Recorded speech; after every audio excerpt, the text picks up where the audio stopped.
कर्मचारी हों, सहारा के निवेशक हों, वो कहाँ से गलत हैं? सहारा ने क्या गलत कर दिया है? वो कहाँ से गलत हैं? अगर कोई गलत अगर साबित अगर इससे होता है, तो ये साबित तो ये होता है ना कि जिन लोगों ने सहारा को सपोर्ट किया, जिन लोगों ने सहारा के नाम को अपने सीने पे लगाया, जिन लोगों ने सहारा के बारे में ये कहा कि सहारा जैसा संस्था इस पूरे देश में नहीं है, इस प्रकार की बातों ने ही तो विश्वास लोगों के बीच में जगाया। आज उन्हीं लोगों के विश्वास की वजह से एक आम जनता, आम निवेशक, आम कार्यकर्ता एक तरीके से अपने आप को फंसा महसूस करता है। और ये तब तक होता रहेगा, तब तक फंसा महसूस करेगा जब तक कि उसको न्याय नहीं मिल जाता। सुप्रीम कोर्ट के माध्यम से इतना संवेदनशील मामले को बार बार लटकाए रखना, बार बार लटकाए रखना, बार बार तारीख पर तारीख, तारीख पर तारीख दिए जाना, ये भी कम आश्चर्यजनक नहीं है। क्योंकि मंदिर वाला मुद्दा हो और भी देश में तमाम संवेदनशील मुद्दे होते हैं, तुरंत उनकी सुनवाइयां, तुरंत उनके स्वयं संज्ञान लेकर उस पर डिसीजन देना। मगर सहारा जैसे संवेदनशील मामला जिसमें 50 करोड़ से ज्यादा लोग प्रभावित हैं, उनके बारे में किसी भी प्रकार का कोई संवेदनाएं नहीं दिखाना, ये एक तरीके से प्रश्नवाचक चिन्ह हर उस संस्था के ऊपर, हर उस संगठन के ऊपर, हर उस जिम्मेदारी रखने वाले व्यक्ति को ऊपर उठाता है प्रश्नवाचक चिन्ह, जो इस देश में अपने आप को कर्णधार समझते हैं, जो इस देश में वोटों के ठेकेदार समझते हैं, जो इस देश में समझते हैं कि हम ही सब कुछ हैं। कहाँ हैं वो सब लोग? कहाँ है वो मानवाधिकार आयोग जो हर एक छोटी छोटी बातों को लेकर अपने आप को इस देश का कर्ता धर्ता बताता है? 50 करोड़ लोग त्राहिमाम कर रहे हैं। हमारा खुद का पैसा, हमारे निवेशकों का खुद का पैसा, वो अपनी मरने की पोजीशन में आकर भी अपनी दवाइयों के लिए पैसा का इस्तेमाल नहीं कर पा रहा है। हमारे ही पैसा हम अपनी बहन के लिए, हम अपनी बेटी के लिए शादी में इस्तेमाल नहीं कर सकते। किसके लिए वो पैसा इकट्ठा किया था? क्या गुनाह कर दिया था? ये बात सोचने का है।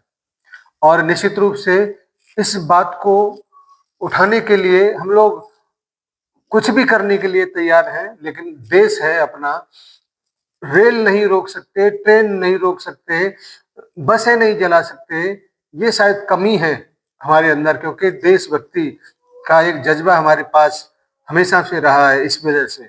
अन्यथा बहुत सारे ऐसे केसेस देखे गए हैं कि जैसे ही कोई बात होता है, जैसे ही कोई इस प्रकार से दबाव दिया जाता है, तो बहुत सारे लोग सड़कों पे आकर तमाम उल्टी सीधी हरकतें करते हैं। सहारनीय परिवार का तो निवेशक सामने आता है, सहारनीय परिवार का न तो कार्यकर्ता सामने आता है, क्योंकि हमारे संस्कार इस तरीके के हैं कि हम अपने ही देश का नुकसान नहीं कर सकते।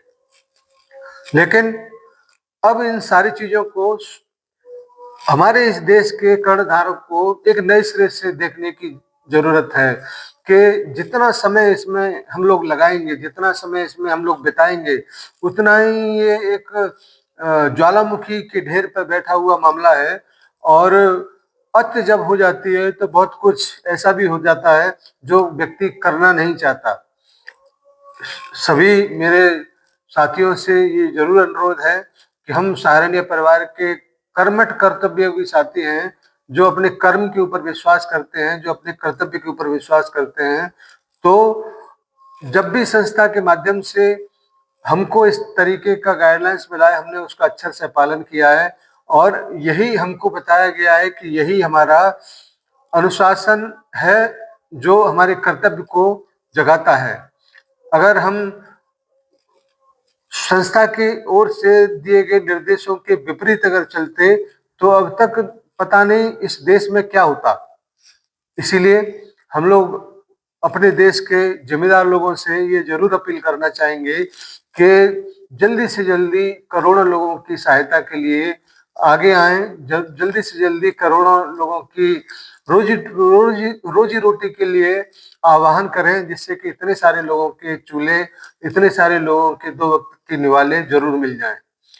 साथियों, वर्तमान की सरकार ने अगर थोड़ी सी भी जिम्मेदारी सहारा के प्रति, संस्था के को बचाने के प्रति या करोड़ों लोगों के हितों की सुरक्षा के लिए अगर जताया होता, तो ऐसा कोई मामला नहीं है कि इसको सुलझाया नहीं जा सकता था।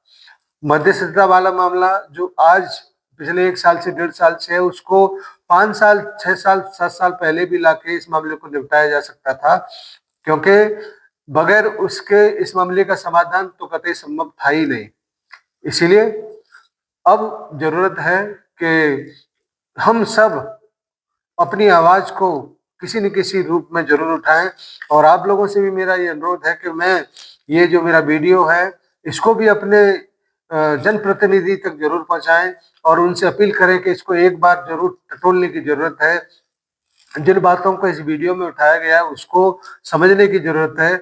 अगर समझ जाएंगे तो हमारे देश के करोड़ों लोगों के दर्द को भी समझ जाएंगे, और अगर इसको नकार देंगे, अगर आंखें बंद कर लेंगे, तो याद रखिए, आंखें बंद कर देने से कबूतर को ये लगता है कि मैं छुप गया हूं, अंधेरा हो गया है, तो शायद ये गलती है, क्योंकि आंखें बंद करने से मुसीबत नहीं टलती। मुसीबत तो हमेशा आंखें खोलने आंखें खोलने के बाद उसको दूर भगाने के प्रयास से ही होती है।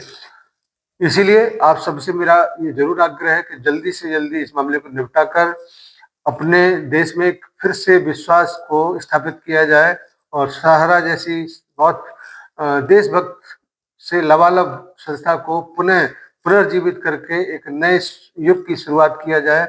और ऐसा होगा जरूर, लेकिन तब हो कि बहुत सारे लोग हमसे बिछड़ जाएं, तो ऐसे प्रयास से भी कोई फायदा नहीं है, क्योंकि बहुत सारे लोगों के मुंह से हमने सुना है कि न्याय समय से हो तो न्याय है, न्याय अगर विलम्ब से हो तो किसी अन्याय से कम नहीं।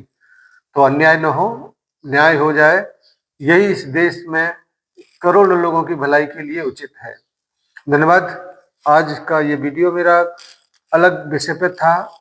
मैं फिर से ये कहना चाहूंगा कि सहारा निवेशकों की समस्या का समाधान केवल और केवल सहारा के काउंटर से सहारा ही कर सकता है। सरकार के माध्यम से किसी भी प्रकार से कोई भी सलूशन, कोई भी समाधान नहीं हो सकता, क्योंकि सहारा हमारे निवेशकों की रग रग से वाकिफ है।